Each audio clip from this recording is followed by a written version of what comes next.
And welcome to the Franchise Academy podcast. My name is Tom Scarda, and we have another great episode today.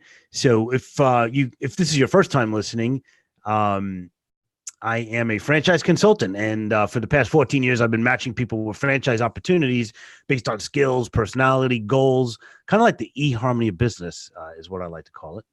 And so I work with folks all over the country and Canada who are frustrated with their career and they cringe at the thought of going to work in the morning. Other people I work with are laid off and they just don't want to go back to that corporate rat race. In addition, I work with people that just want to diversify their investments and get into a really solid business that's low cost and high margin, limited staff, and Amazon resistant, which is important these days. So check me out on the franchiseacademy.com. Everything you need to know about buying a franchise, selling a franchise, turning your business into a franchise. We have all the resources for you. So today, I'm excited to bring on somebody who started a franchise just recently with some friends of his, and we're going to talk about all that relationship. But it's a company called the Warrior Factory. And so if you could, in your mind's eye, picture kind of the Ninja Warrior TV show, that kind of thing. So Bernard really is an interesting guy. So he runs the daily operation of Birnbaum Companies and its two subsidiaries, which is Birnbaum Real Estate and the Warrior Factory.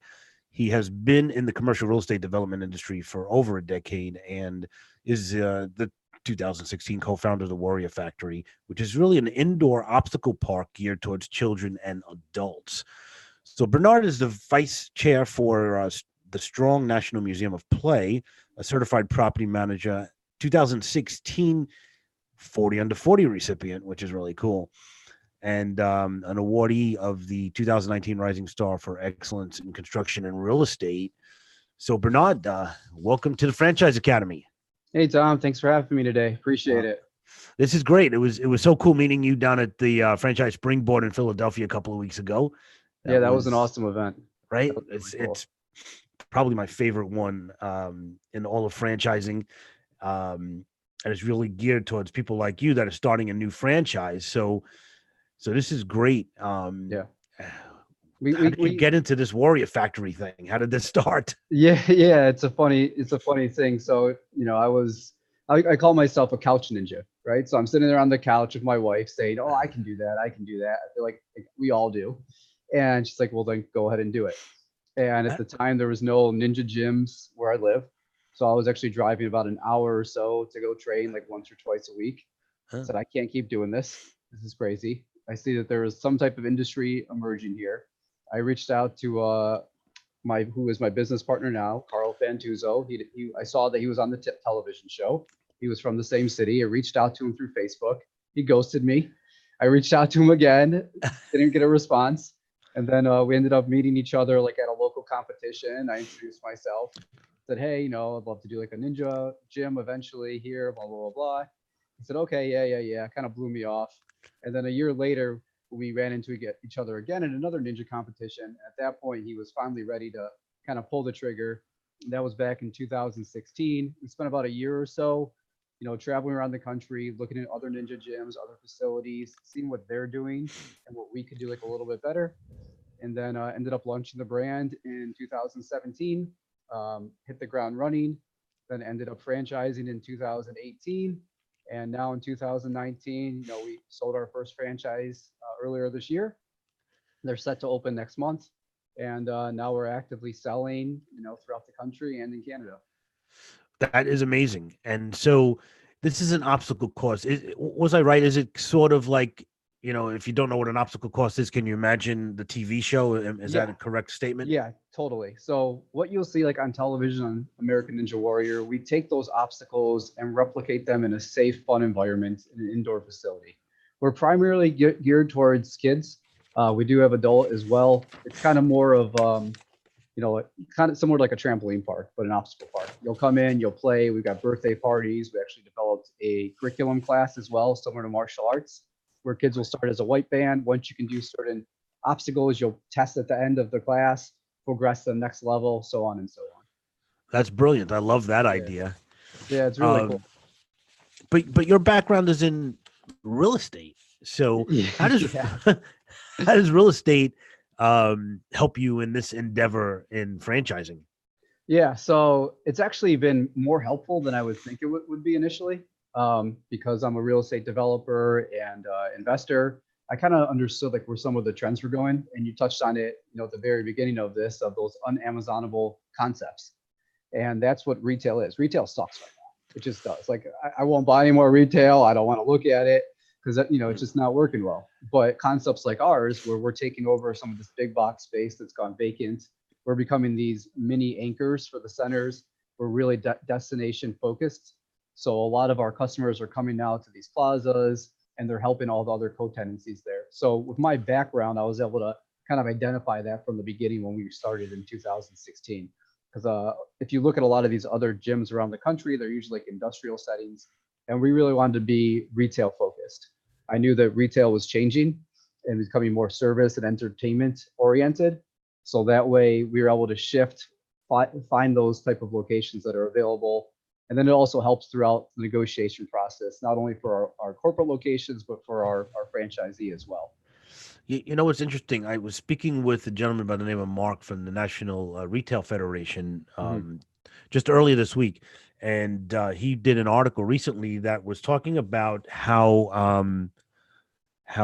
real estate actually is booming a little bit.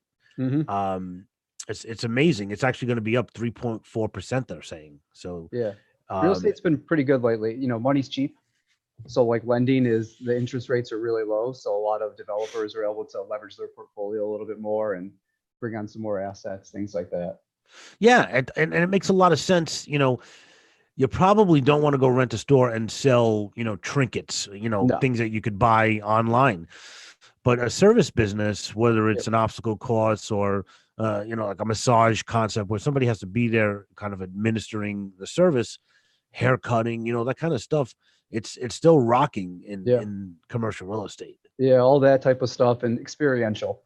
Everybody wants experiences now. Yeah. It's all about the experience, right? You read these articles about younger people and it's all Yep. about experience. So as a Experience. president and the captain of your ship in your business, how do you effectively keep everybody on task? What's your secret? It's always a hard one managing people and delegating. I think that's like one of the hardest things in life is delegating and trust people to Yeah. complete the task that you're putting in front of them. So I do a lot of meetings with my staff. With both of my businesses, I do weekly meetings, not just for Warrior, for my real estate, and then for Warrior for each location. We set up weekly meetings with our corporate locations and our franchisees.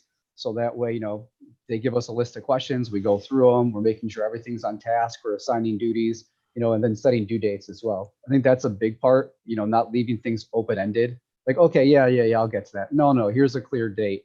We need this completed by next Friday. That's So I think great. that really helps. Like I'm really into scheduling and like task management. Yeah, and that's probably the biggest downfall of most people is time management. Yeah. And guilty The, right here. the one thing I can't make more of. I can always make more money. I can't make more time, right? Right. And and I like to share with people sometimes in the right business, you can actually create time. And the Yeah. way you do that is by having a business where you delegate and people are Hmm. doing the tasks. And if you get to the point where, you're making enough money, you can actually hire people to do everything for you. And then you're buying time. So instead of Yeah. spending a Saturday morning, you know, doing errands around the neighborhood, dry cleaners and all that kind of stuff. If somebody could do all that for you. Oh So, yeah. and then you could take your time and, go boating or whatever, play Yeah. golf or, whatever it is you're going to do, Or make new franchises. or build a franchise. Yeah. And that's, yeah, and I think that's a little bit of an, I don't think it's spoken enough about Hmm. in franchising, especially because great franchise companies really help people build a business and scale it. Yeah. See, in a lot of businesses, you could look at almost anything. Look at McDonald's. You don't need a McDonald's to start a hamburger business. You could start a hamburger business. Yeah. So typically, franchises there might be a low barrier to entry, but there's a very high barrier to scalability, Yeah. and that's how we help people is really to scale. Yeah, that's the hardest and I think the scariest part, especially for us right now, because we're a light executive team. So as we bring on more units, we're both looking at each other. Okay, like what are those first boxes that we need to check for like additional staffing to what you were just saying of delegating responsibilities and allowing us to go out there, sign more franchisees, open more locations. But it's tough because you got to trust people too, right? Yeah, I think you just have to resign to the fact that you're going to go through people. Yeah, It's just a fact, and I don't care if it's a one unit franchise or if it's Apple or Microsoft. Employees are still the toughest thing hmm in any business. Period. people are. It's people. People are tough. Yeah. It's it's relationships. Everybody has their own kind of thing. Everybody's thinking through their own mindset with their own, you know, rose colored glasses or not Yeah. rose colored glasses. Right. So it's really interesting. So tell me a little bit more about your partner. Now Yeah. he actually was on the show. Yeah. Yeah. So my business partner, his name's Carl Fantuzo. He's actually been on the show 6 times now. So he's a 6 time competitor. Yeah. He made it to the national finals one year, which it's a pretty cool feat to do. And he's a career entrepreneur. He's had a few different businesses. I think right now he's got a craft beer store and like a liquor store as well. And he's had a few other businesses over the years.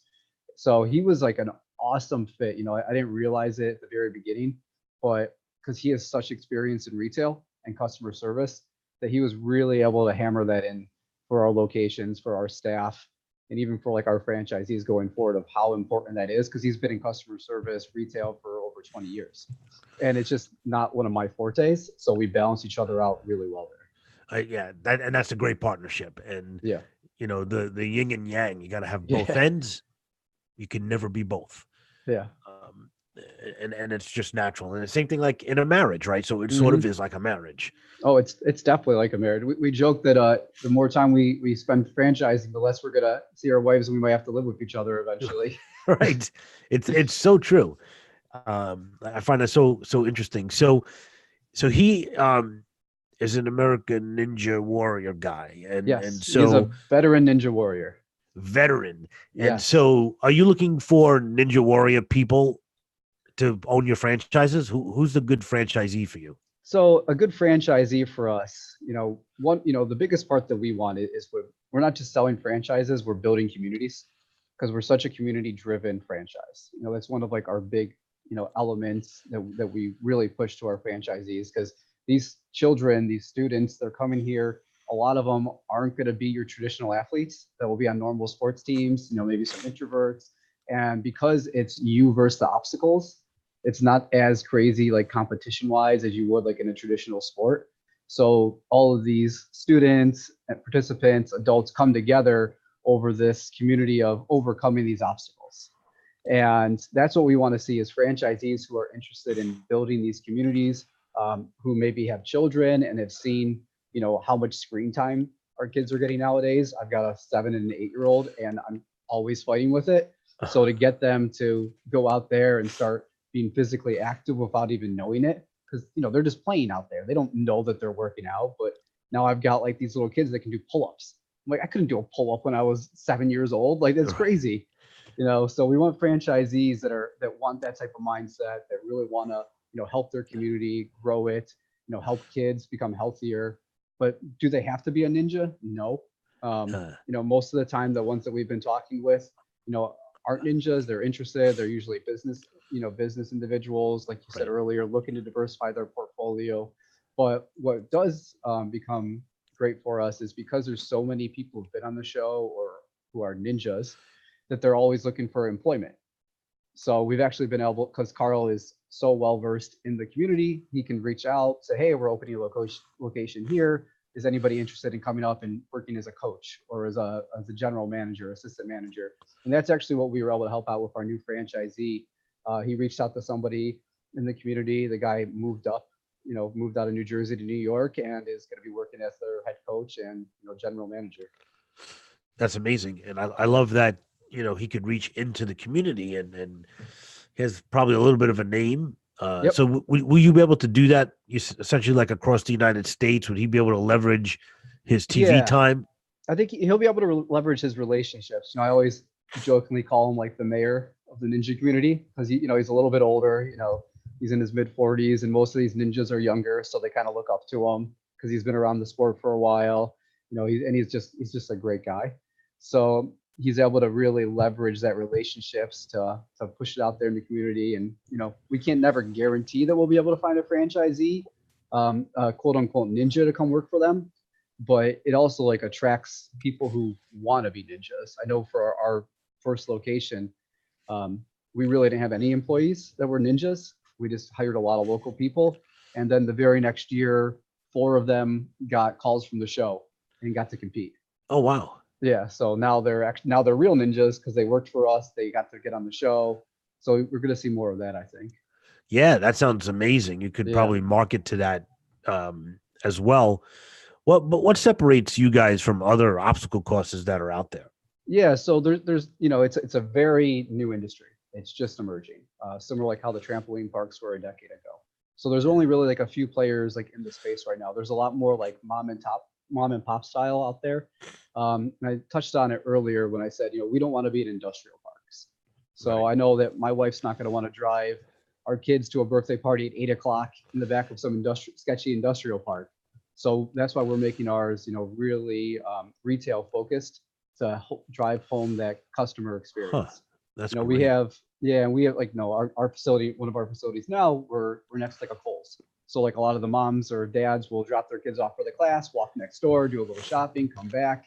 It's really helping with that safety. And then also we made sure that our safety and padding are our highest priority. Because if I've got kids, if I walk into someplace, I want to make sure they're safe.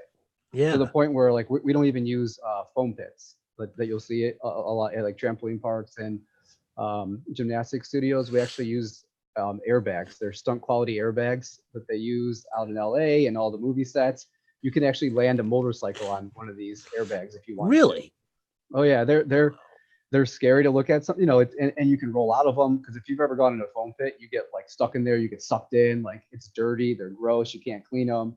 So we love these airbags. Like, and they take the fall and like kind of the first time like I just fell. We were shooting some videos and like, okay, we want you guys like up top of that truss. I'm like, that's like 15 feet in there. Like, yeah, just jump, just fall down like this. It'll be a great video. I'm like, okay. And we did it. And like you hit the airbag and it feels like nothing. Wow. So it's like really cool. Like safety elements is what we really wanted to, use as our, factors to differentiate us from other facilities. I want to try just that, Yeah. diving into the airbags. Oh yeah. That's cool. So the space itself, what's the square footage for something like this? Yeah, so right now we've got a couple prototypes that we're working with. We've got a 6,500, 8,000, and then we're tinkering with a 10,000 square foot unit. We just did one of those, a corporate one. We're still working a little bit more of the details on that, but I think the 2 core facilities are going to be 65 and 8,000 moving forward. Huh. So there's so much real estate available for you for that type of situation. And all those big box stores that are closing. And we want the height. We like a minimum of like 18 feet. 21 to the deck would be ideal, just because we've got the warp walls, and those alone are 14, 15 feet. Then we have all the truss in there, which is about 14, 15 feet. And we really like that industrial chic look. So a lot of our elements are like the truss in there. We use a lot of like metal chain link fences for our railings on the mezzanines that we have instead of just like a half wall. So like a lot of like really cool elements like that to make it feel industrial, but also feel retail at the same time. And authentic. Yeah. It feels authentic. It sounds authentic. I mean, I saw pictures of it. I was on the website. It's thanks. It kind of does feel like, you're getting ready for TV. It's the training. Yeah. It feels like the show, right? Yeah. Yeah. It absolutely is amazing.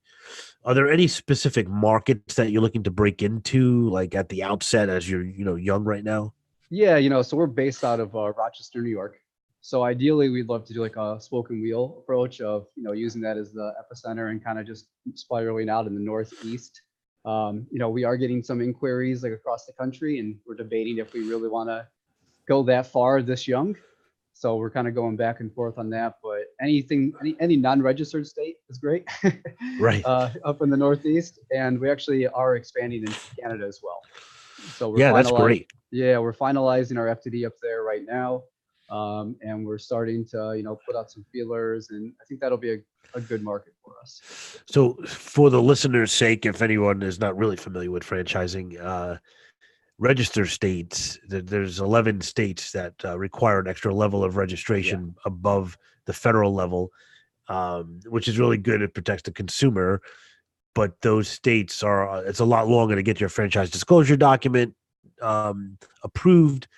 Um, so sometimes a franchise could expand a lot quicker in a state that doesn't have those regulations and yeah. slowing things down as the government typically does. But And we're in New York, and that's one of the hardest ones. So at least we got that out of the way. well, right, Right, yeah, right. New York is New York, New York and California, California. Ugh, Illinois. Oh, forget about it. It's yeah. really bad. But we're lucky that New York is like surrounded by non-registered states. That's true. Yeah, I never So thought now, about it like like that. for our growth potential, now we got some really nice geographic areas to push into. So when somebody buys the franchise and they do training, are they going to do it on Yep. site up at your location in Rochester? Yeah, so we actually have online training and on-site training. So we're finalizing our Warrior University right now. So we've been in the process of making that for the last few months. So if you have a new employee who wants to coach and be part of our certification programs for all of our children, you will go through this you'll go through this Warrior University. So you'll learn all the terminology, you'll learn all the obstacles, the correct ways to spot children, the correct ways to coach them, all of those elements of it. So that'll be a virtual course, and then also they'll be training in the facilities. So Okay. we have two corporate facilities open right now, Rochester and Buffalo. So they'll be able to train at either one of those, whichever they can get to easier. So that's great. That makes it a little bit more convenient for Yeah, flights, but yeah. yeah, that's awesome. And so you can find out more information on the franchiseacademy.com. We'll have it all posted up there and websites and all the good stuff and how to get in touch with the folks over at the Warrior Factory. And but Bernard, personally, I want to get some wisdom, some Oh golden boy. nuggets Yeah. from you. I mean, you've been around the block actually a couple of times as a young guy, and being, it's very impressive to be noted as a mover and shaker of 40 under 40. So congrats on that. Thank you. Um, what's kind of something that went south on you, or a negative experience that turned Yeah. into a great learning experience? Yeah. So one that's more recent, in development, especially real estate, you're doing things speculative a lot of the times. And year and a half ago, maybe 2 years at this point, I had bought a building. I was like, okay, I'm going to, retrofit this. I know what I want to do. Take this, remove some of the existing tenants, repopulate it, get some new tenants in there, do some renovations. And like, as we went through the renovation process, I think my design kicked in a little bit more than it should have been on this one. So we kind of overspent a little bit, and it's taken a little longer than we expected to lease it up. Everybody's loves what we did in there, detail wise, design wise. But I think we missed the trend a little bit. Like Yeah. where we are now, like when we started the development, there's been a push more towards urbanization of office buildings, right? I don't Yeah. know. We're seeing that across the country. People are just moving back into city centers and not really looking at suburban office as much. And this property was like in the suburbs, so we timed that a little off. So now, a lot of our competitors are down in our city here. So they're going, they're like, oh, well, it's down there, and they're cheaper down there because there's so much vacancy downtown. And so we kind of missed the mark on that one a little bit. So that, Yeah. and it was kind of a good learning point, because whenever you spend money, you learn a little bit faster, I think, Right. because you don't want to spend it again. Yep. And we learned pretty quick of, making sure we don't over design things that are going to price us out of market sometimes. And then also, looking at the trends a little bit more closely. We That's thought that where we were going to be, we wouldn't have to worry about that trend. But it's doing okay now. We're getting most of it leased up. We're about 60-70% occupied, and we just got to clean up the rest of it now. Nice. All right. Well, cool. Yeah, there's Yeah. always lessons that come quickly with when you're losing money on something. Yeah, So you right. learn that really quick. Oh my goodness, yeah. And I'm a testimony to that. And and having problems with a second franchise that I purchased years ago. Yeah. So it's crazy, but it's a good thing. You look back on Yeah. it, for me, like while things were going south for me, I was crying, but now 11 years later, I feel like it was a blessing that I went through that. And, Yeah. Every experience you learn from, right? that's right. And if you That's right. if you're not looking at the faults and having like humility and like seeing where you can improve, you're just staying stagnant. That's so true. You're right. You need to learn from it. It's Yeah. sometimes you win, sometimes you learn. Is what. Yes. And criticize yourself. Yeah, Right. you got to be open to it. You got to even be open to constructive criticism. So Yes. from others.